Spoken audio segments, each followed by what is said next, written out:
TOMsavage, welcome back to my channel, welcome back to yet another video talking all things playing cards and sleight of hand. Today I want to talk a little bit about sleight of hand moves and the difficulty that comes with them. Should we, as magicians, as whatever your title may be, should we be learning simple sleight of hand, or should we be learning the difficult sleight of hand? What's the pros, what's the cons, what's the problems, what's my opinion? That's what we're going to talk about. In the last video I did similar to this, I spoke about gaff playing cards and my thoughts on gaff playing cards. The response I got from that video, the comments in that video was really good. It seemed to start a really good discussion. A lot of people got involved, which was so good to see. I was so happy with that. So I thought, seeing as that one went so well, I would make a different one talking about difficult and easy sleight of hand. So without further ado, let's get down to the table and talk moves and difficulty. Okay, so let's start basic, as simple as we can possibly start. Easy sleight of hand moves. Everybody has to learn them, whether you're getting into this short term and it's just a hobby, whatever it is, or you're getting into this seriously. You have to start simple and learn the basics. Question is, after that, do you advance and go on and learn the difficult sleight of hand, or could you learn the basic stuff and learn it well and then stick with that for the rest of your time when you're performing? My own opinion on this matter is actually quite mixed. So in terms of difficult sleight of hand, I think if you are passionate about playing cards and about sleight of hand, you have to learn the difficult sleights. You can't call yourself a sleight of hand artist if you can't do difficult moves, in my opinion. You couldn't call yourself an Olympic swimmer if you couldn't swim, right? So if you don't know how to do the difficult moves, you can't really say that you're an accomplished artist, because you haven't put in the time, you haven't put in the effort to learn the difficult stuff. That being said, is difficult sleight of hand always the best? Is it always the best way forward? Is it always the answer?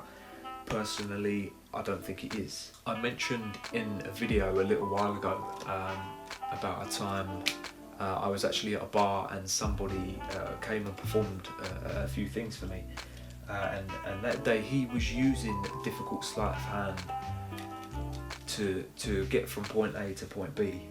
Now, there was other moves he could have used that were simpler, that I believe he would have had more confidence in himself in doing, but he chose to do the difficult sleight of hand almost arrogantly, just for the pure sake of saying, I know how to do this move, so I'm going to use it, which in my opinion is slightly wrong and affects the performance, and I'll explain why. I could actually tell the whole time he was performing that he knew how to do these moves, but he wasn't perfect at them. So the whole way through the trick, the whole time he was performing, I could see in his mind, I was watching the cogs almost turning, and I could tell that there was a point coming up when he was going to have to do some form of difficult sleight, and this dramatically compromised his performance, because his head went into this mode where he was like, okay, in a minute I need to do this move and I've got to get it done perfectly, or it's going to ruin the whole trick, it's going to ruin the whole performance. And then that took away from his attention towards me. So I almost felt cold. It's kind of hard to explain, but I felt like I wasn't a priority when I should have been. When you're performing for someone, you are trying to provide them with an experience, so they should be the top of your priorities, not the move that you were doing. The point of this is that a spectator, your participant, your spectator, is not going to know the difference between a sleight of hand move that's easy and one that is difficult.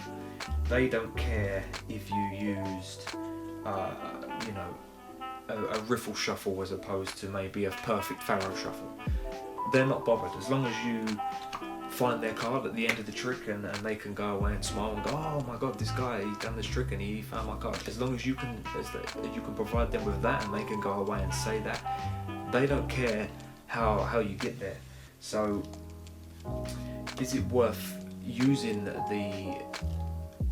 the difficult sleights in performance, when there's that, it carries that chance when it may compromise the level of performance that you give. I think not. If you're not perfectly confident and you're not completely sound in your ability to be able to do a move, I don't think you should use it. If there is an easier option to get from A to B in front of somebody, then I definitely think the easier option is the better option, because it gives you more of a chance to connect with that person and provide that person with an experience, which I think is more important than our own arrogance and our own egos thriving off of the fact that we just did a difficult sleight of hand move, because at the end of the day the spectator could not care less. So is this me saying we should completely ignore the difficult sleight of hand and purely learn easy sleight of hand? Absolutely not. If you are somebody that wants to call themselves a sleight of hand artist, someone that knows what they're doing with playing cards, then you absolutely have to learn the difficult sleight of hand. There will be times in performance, it's almost a little bit contradictory, but there will be times in performance where that easy sleight of hand move is not going to get you out of jail. It's not going to work, and there is going to be a need for something more difficult. So for those moments, you need to learn the difficult moves, as well as for the fact as for yourself. You know, it's important for you, and it's going to build your confidence if you can learn and master difficult sleight of hand moves. It's going to improve you as an artist, and it's going to improve you as a performer. Equally, the difficult sleight of hand tends to come with more of what we may describe as knuckle busting moves. So I don't know what the word would be, the flexibility in your fingers and how agile your fingers are, that's only going to be increased through doing difficult sleights, having to put your fingers in these weird difficult positions that they wouldn't usually go in. So it is still very important for yourself as an artist to learn the difficult sleights, but the professional and the true artist comes out in you is when you're in performance and you can distinguish the point of where you should use an easier sleight of hand move or a more difficult sleight of hand move. That is where the professional comes in. If you're performing and you're using the simpler sleight of hand moves, does that make you any less of a performer or worse a performer than somebody that's using the difficult sleight of hand? And I don't think it does. I think that shows the mastery of both the sleight of hand and performance. When you get to a level where you're in a performance situation and you can distinguish whether you should be using maybe that difficult sleight or that easier sleight, that's where you can be identified as a professional, as a sleight of hand artist, because you can compromise on your own ego and being able to do difficult moves, as opposed to performing and giving somebody a real true experience. That is where the artist is created, in my opinion. A perfect example of this was something I actually experienced last year in September when I travelled to Leeds to meet with Daniel Madison and everybody else that came that day. Pete Turner was also with us, and he was performing some different bits and pieces. Now, bearing in mind he's in a room full of magicians, and we was all watching him, and he performed a card trick for us. This is where different things come in, because I feel like as magicians we look at these basic moves, and as soon as we start moving up the ranks we forget about them, because we think that we're above them, we're better than them now, because we can do a move that's a little bit more difficult.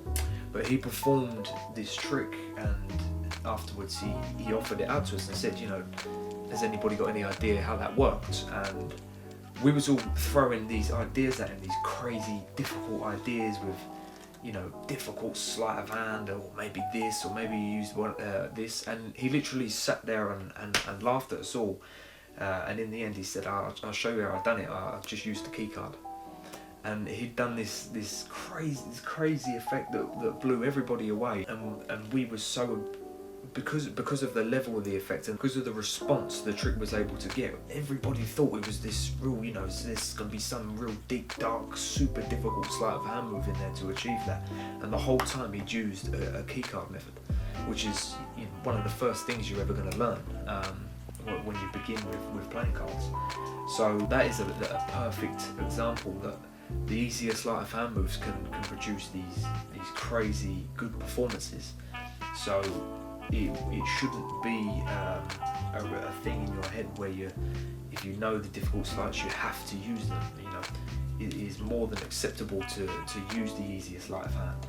But just because easier sleights can generate that sort of reaction, generate those sort of effects, it doesn't mean by any means you should be disregarding the difficult sleight of hand. You should still use it just for yourself and the pure construction and progression of your character and yourself as an artist. Okay, so to sum this up, I feel like I've got so many thoughts on this topic that they're all just kind of coming out, and I feel like I'm rambling. So if this video makes no sense whatsoever, I'm sorry. I can't seem to get my thoughts in order on this topic. But to wrap it up, I think you need to learn both easy sleight of hand and difficult sleight of hand. But the moral of it is, don't become obsessed with difficult sleights once you've learned them. Don't forget the basics, don't forget where you started.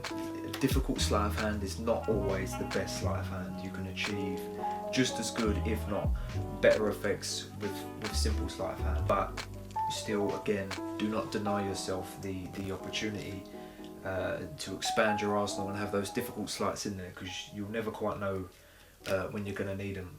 And just for yourself, just for even when you're alone and you're practicing different moves and routines by yourself, it's good to know, and it's a good feeling of achievement, of accomplishment when you can do real difficult sleight. Learn them both. Learn the difficult, learn the easy, but become the master and learn when to use which in performance. Learn to identify the different situations where the easy will work and where the difficult will work better, and that is going to take your performance to a new level, take your reactions up and the way you are viewed as an artist. So before I keep rambling anymore, I think it's best we just go to the outro. Okay, so before I start rambling anymore and making less sense than what I've made, I'm going to call it there. So if it's made no sense, I apologise. If you've taken something from it, awesome. Let me know in the comment section below. Get involved again, like I did in the other video. It was really good to hear everybody's opinion. So let me know what you think about the easy sleight of hand, difficult sleight of hand. What should we learn? What should we use? What's your opinion on it? Let me know down below. Before you leave, all I ask of you, if you enjoyed this video, please do drop a like. It means a hell of a lot to me. It helps me out. And also, before you leave, hit that subscribe button, then tap the bell button, so you are the first person to know as soon as I drop a new video. As for now, I will not waste any more of your time. I am TOMsavage. Thank you for watching, and I will see you on the other side.